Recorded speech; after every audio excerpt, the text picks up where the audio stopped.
Hello everyone. Today we are going to the 10th secret of the book, 40 Secrets for the Single Woman. Look, every single woman should know. Today we're going to speak about a little bit even of what I spoke about last week. Your choices, right? Because life is made of choices. You need to choose every day. You especially who are here accompanying our secrets, right? You have heard many things. You have learned many things. But the most important of all is when you, first of all, prioritize God in your life. And how can I let pass that part that is so important? You need to evaluate yourself. You need to perceive if you are making that choice. When you truly live by faith in God, there's no way for you to be 99% with God.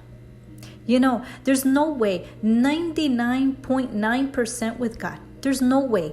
Or it's 100% with him, or you're not with him. It's just like that story, right? Have a seat, because here comes the story.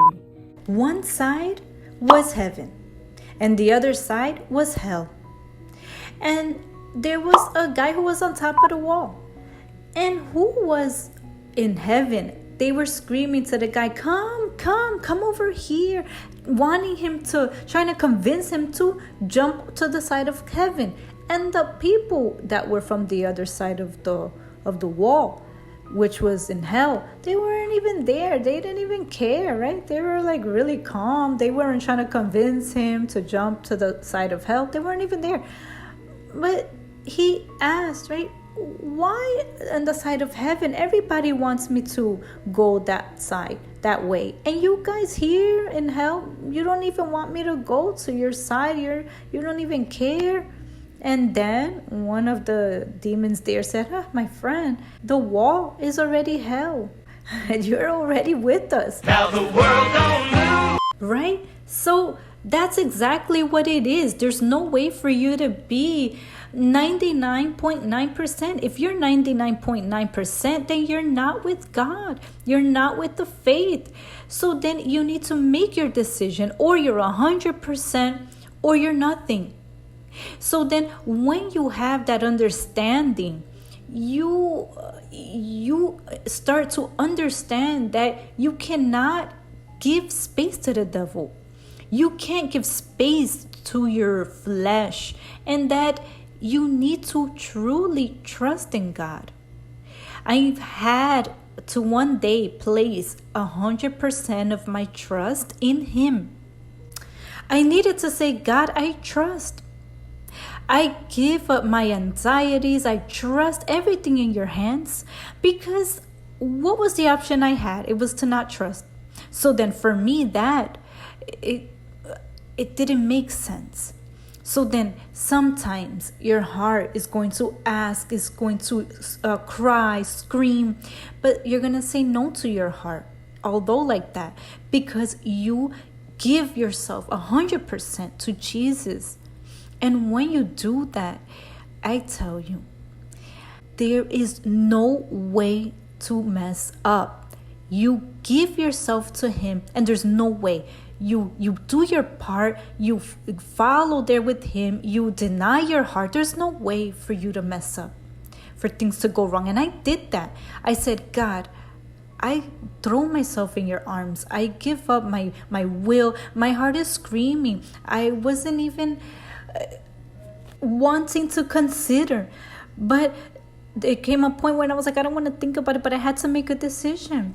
And when I made that decision, forget it. Then I had peace inside of me. I had peace. I wasn't anxious so much that I already told you, all right? But when Junior started changing, he started going to church, and then he would sit in the back, and I wouldn't be like, oh my God, he's there, he came, woo, he came. I wouldn't be like that. I'd be like, he's there, right? He thinks he's gonna trick me. That's how I would be. I would be saying like, I want to see. I really want to see, right? The proof that he's really changing. He just coming to church. That did not convince me. But then perhaps maybe when you see, if it was you, you would see him and you'd be like, he came to church, so then I could already get back with him, right? We could get married. No. And then he started to come. I remember that there was a time where he would go to church more than me. He would go every single day. He would go to every service. And I was like, my goodness, I'm going to stay behind because he's going in front and I'm here.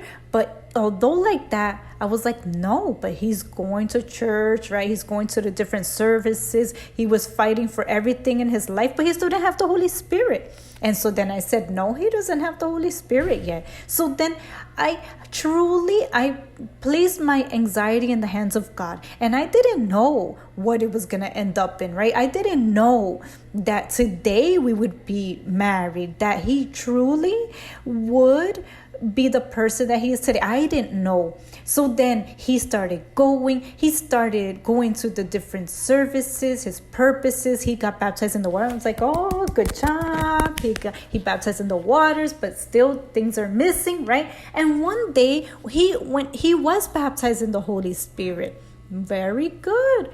Baptized with the Holy Spirit. Good. But although like that, I wasn't like, oh, let's get married. Now you have the Holy Spirit. No.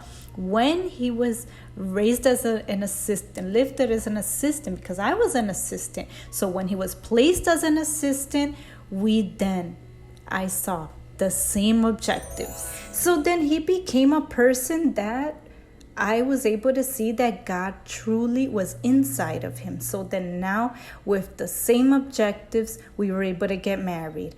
So anxiety, you see that anxiety, there was no space for it because I was trusting in God. And more when you see a person change the way that he changed, you knew that only God could do something like that.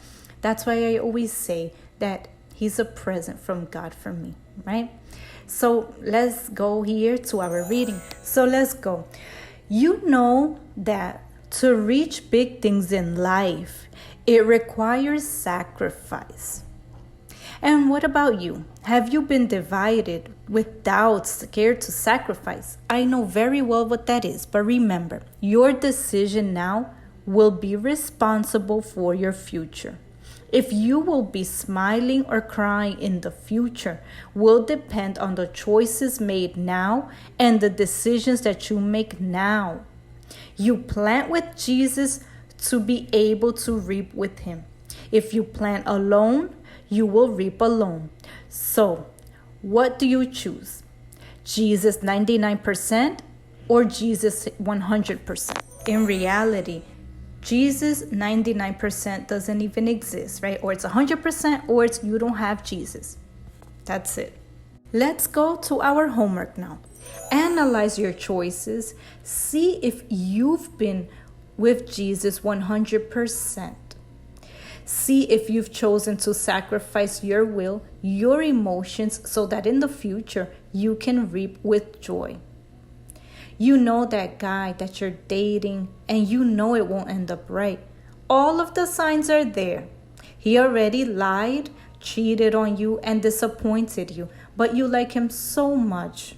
Oh, you love him. You know that person that you see that is not compatible. You want very different things, but you love him so much. After marriage, he will change. This here, it's straight from hell. You think. You know that disgraceful anxiety that seems like it's going to suffocate you. You want to take action. Well, it's in your hands. You decide. A right decision, a wrong decision. Just one decision changes everything. So then it depends on you now. It's either you use your intelligence or your emotion. What do you choose? Go with your intelligence or your emotions. If you go with intelligence, then you're going to reap its fruits. And if you go with emotion, then you're going to reap its fruits. And emotion, I'm telling you, emotion, Emotion, it's not always bad. There's good emotions. There are, but the problem with emotion is that it's never trustworthy. It one day is up there, another day is down here. It's very difficult when you live by emotions because you're going to suffer. Those are 10 secrets revealed so that you can apply them in your relationship, okay? So then we're going to stop here today and we come back next Sunday in this same time. Bye-bye.